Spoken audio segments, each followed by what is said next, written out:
সুন্দর একটি দিন। ঠান্ডা বাতাস বইছে, আশেপাশের বড় বড় সুন্দর দালান, পরিচ্ছন্ন পরিবেশ, সব মিলিয়ে এমন একটি পরিবেশই তো দরকার একজন মানুষের স্বাভাবিকভাবে বেঁচে থাকার জন্য, তাই না? কিন্তু এর একটু সামনে গেলে যে এলাকাটি আছে, এখানকার লোকদের কাছে এমন সুন্দর দালান, পরিষ্কার পরিচ্ছন্ন রাস্তাঘাট সবকিছুই স্বপ্নের মতো।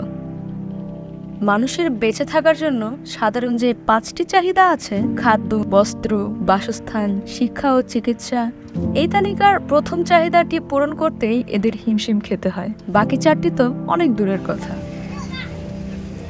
চলাচলের রাস্তা থেকে শুরু করে বাচ্চাদের খেলাধুলার জায়গা, খাবার পানির ব্যবস্থা, শৌচাগার, কোনো কিছুই স্বাস্থ্যকর নয়। এখানে যে শৌচাগারটি রয়েছে, পুরো ক্যাম্পের অধিকাংশ মানুষই এটি ব্যবহার করে। শৌচাগার ব্যবহারের পর খুবই হিসেব করে পানি ব্যবহার করে বেশিরভাগ বাসিন্দারা, কারণ পানির সরবরাহ এখানে খুবই কম। দিনে একটি সময়ে পানি আসলে তা তাদের সংরক্ষণ করে রাখতে হয়, আর তা দিয়েই খাবার পানি, রান্নাবান্না আর সারাদিনের ব্যবহারের কাজ চালাতে হয়। পাশে বড় একটি জায়গা জুড়ে আছে আবর্জনার স্তূপ, আর এখানে কর্মচারী হিসেবে যারা আছে তারা এই ক্যাম্পেরই বাসিন্দা।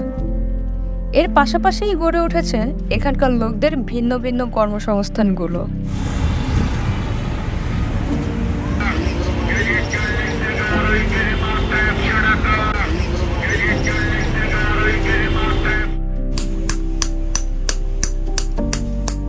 এমন শব্দ দূষণ, বায়ু দূষণের মধ্যে কাজ চালিয়ে যাওয়া এখানকার বাসিন্দাদের প্রতিদিনের রুটিনেরই অংশ। এরই মধ্যে তাদের জীবনযাপন আসলেই কেমন হয় সে বিষয়ে তাদের কাছ থেকেই আর একটু ভালো মতো জানার জন্য আমরা কথা বলি এখানেই বাস করা 2টি পরিবারের সাথে। মানে আমার জন্মপর থেকে আমি এখানে, আমার বাবা এখান থেকে থাকা শুরু করছে, তারপর আমি। উনি এখানে আছে আমাদের 71-এর পর থেকে আমাদের এখানে। হ্যাঁ, যুদ্ধের পর থেকে। আমার বয়স 25, এখানে জন্মগতই এখানে থাকি। আমার মা, নানি, বাবা সবাই এখানেই থাকতো। আমি কারচুপি কাজ করি বাইরে কারখানায়। আগে ঘরের কাজ করতাম, কিন্তু এখন কারচুপি কাজ করি, বাইরে কারখানায় করি। আমি আসলে ডিভোর্সি। রিজন ছিল আমার বাচ্চা কাচ্চা হবেও না, আর উনি বিয়ে করে ফেলছিল গোপনে। এটা প্রায় ডিভোর্স হয়েছে আমার 4 বছর হয়ে গেছে। আমি হাতের কাজ করি না, চলে না, কষ্ট হয়।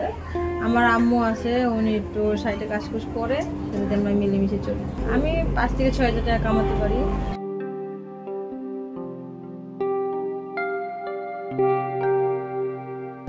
আয় কিরকম, মাসে কত, 4,000, 3,000 টাকা এরকম। আমার 2 ছেলে আর আমরা হাজবেন্ড ওয়াইফ। আমার হাজবেন্ড রঙের কাজ করে। উনার মানে প্রতিদিন 400-500 টাকা দেয়, আর যেদিন বৃষ্টি পড়ে ওই দিন কাজ হয় না। আমি স্কুলের টিচার হতে চেয়েছিলাম, হয়নি। তো আমার বাবার আর্থিক অবস্থা ভালো ছিল না, লেখাপড়া বেশি করতে পারিনি। আমার তো ইচ্ছা আমি সেনাবাহিনী বানাবো।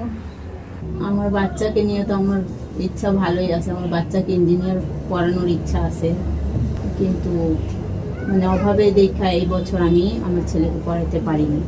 মানে হয় না, 2 ছেলে, তারপর আমাদের ঘর ভাড়া, এটা 2500 টাকা ভাড়া ঘর।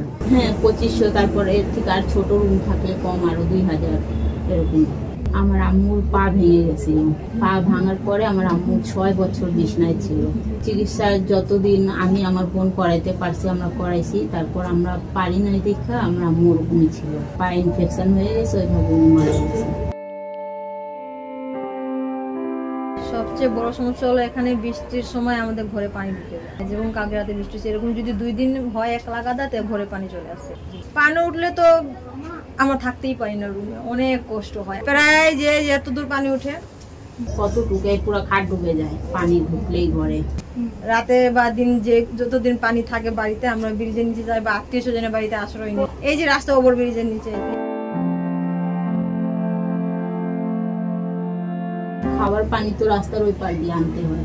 2টা বাজে, দুপুরে 2টা বাজে খোলা হয় কল পানি, আর 5টা বাজে বন্ধ। চিলে লাইন ধরে নিতে হয় পানি। হয়তো অনেক ঝগড়াও হয়, মানে যে একটা কলসে আগে পিছু হলেই চিল্লাচিল্লি, গালাগালি, নানা রকম। আর এক হলো আমাদের রাস্তা, সিঁড়িটা ভালো না। ওই ভালো সিঁড়ি আছে বলতে ওখানে আসলে একটু মানে ওই যে মাদক ব্যবসা টেবসা যারা করে তাদের ওখানে একটু চলে বেশি। ওরা একটু ঝামেলা করে। ভালো মানুষ গেল ওখানে একটু মানে গেলে বলে মাল লাগবে এবং মুখে মুখে এই ধরনের কথা বলে, যা এজন্য আমি ওখান দিয়ে যাওয়া আসা করি না।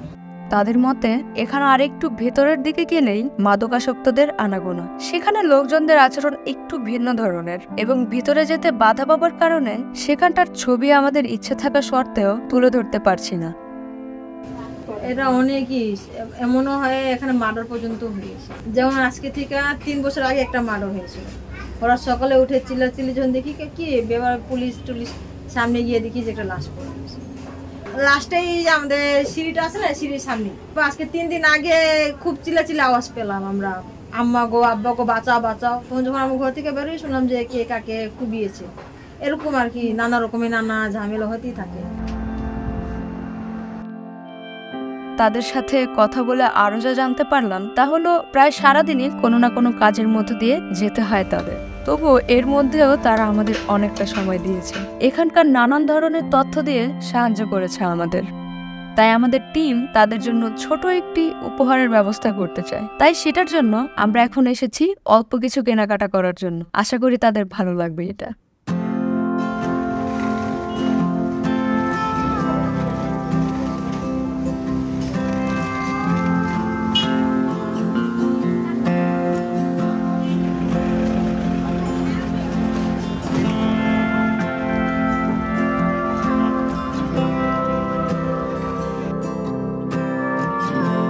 দিনের অনেকটা সময় কাটালাম তাদের সাথে। এখানে মূল সমস্যা হচ্ছে অনেক অল্প জায়গায় অনেক বড় পরিবার বাস করছে। অনেক পরিবারেরই তাদের আয়ের অর্থ দিয়ে পরিবারের কোনো মতে খেয়ে পড়ে চলার ব্যয় বহন করতে হিমশিম খেতে হচ্ছে। অর্থের সমস্যার জন্য সঠিক সময়ে বেশিরভাগ বাচ্চারাই পড়ালেখা শুরু করতে পারে না।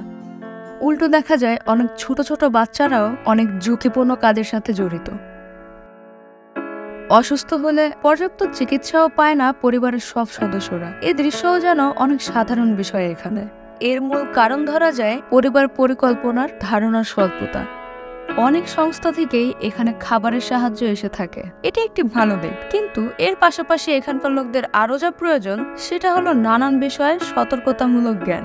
যেমন পরিবার পরিকল্পনা কেমন হওয়া উচিত, অতিরিক্ত জনসংখ্যার কুফলগুলো কি কি, প্রাথমিক শিক্ষার গুরুত্ব এবং প্রাথমিক শিক্ষাগুলো পাওয়ার সুযোগ।